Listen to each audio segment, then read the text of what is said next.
Hello, today I'm going to be talking about my comp sci IA triangle calc. First, we'll start by opening BlueJ to get the program started. Once we're in BlueJ, we'll start the main program. In the main program, we can see the options to navigate to the student administration pages or to quit the program. First, I'm going to go to the administration pages. To access administration pages, you have to enter a series of information, meeting my criterion for success to have the administration page controlled through a password-protected system.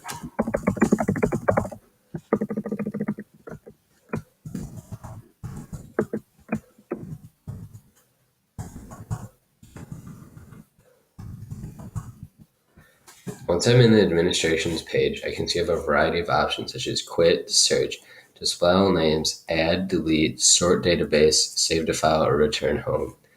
First, I'm going to return home and show that if I enter incorrect information into the system, it won't give me access.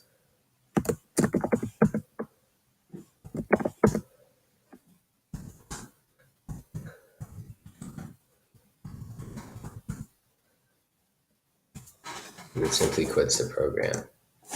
So now what we can see is if we go into administration again,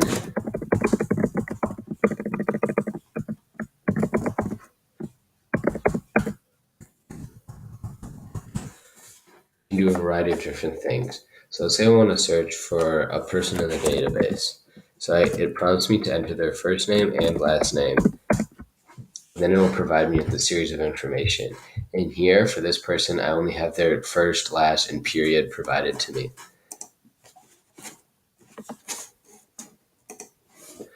There's also functions such as sorting the database. So when this is doing this, it goes through the database and it sorts it in alphabetical order. There's also functions such as save to file. When I save to file, it'll take my database and put all the names into a file that can be easily accessed later. So now when we return to home, we can navigate to the student page. So I'm going to enter under the profile name Ima.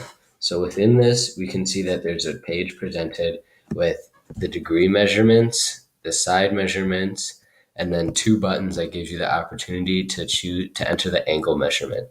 Once we're in, we can also see that we're presented with a series of directions.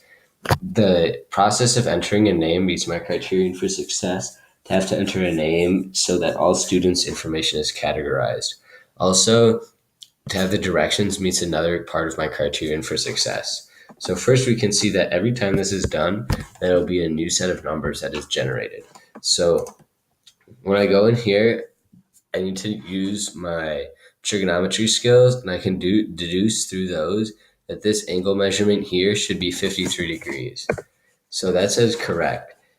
So I know that this angle here will be 37 degrees, but let's say I enter 67 degrees, which is wrong. It also presents me with the option to say incorrect, but it still allows me to solve this equation here to figure out the right answer.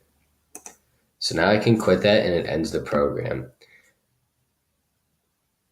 In the future, to expand my program, a lot of things I could do would be to make it so the triangle is a scalable image within my GUI. So right now it just sits there, but it doesn't really always fit with the way the triangle should actually look. It just kind of stays stationary. So a way to improve that would be to make it so I can manipulate the way the triangle looks depending on the situation. So I have a variety of images, and when a certain random is developed, it would lead to that happening. Another way that I can improve the program would be to make the GUI a little more user-friendly. So right now it's very simple, but it still is accomplishing the task. And then another thing that I could do to improve my program would be to take the student page and give more options and levels of gameplay, and then also make it possibly so I could have a thing where like two students race to see who can get the most triangles done in a minute-long time period. So kind of adding a lot of complexity to the program. Thank you, and that's it.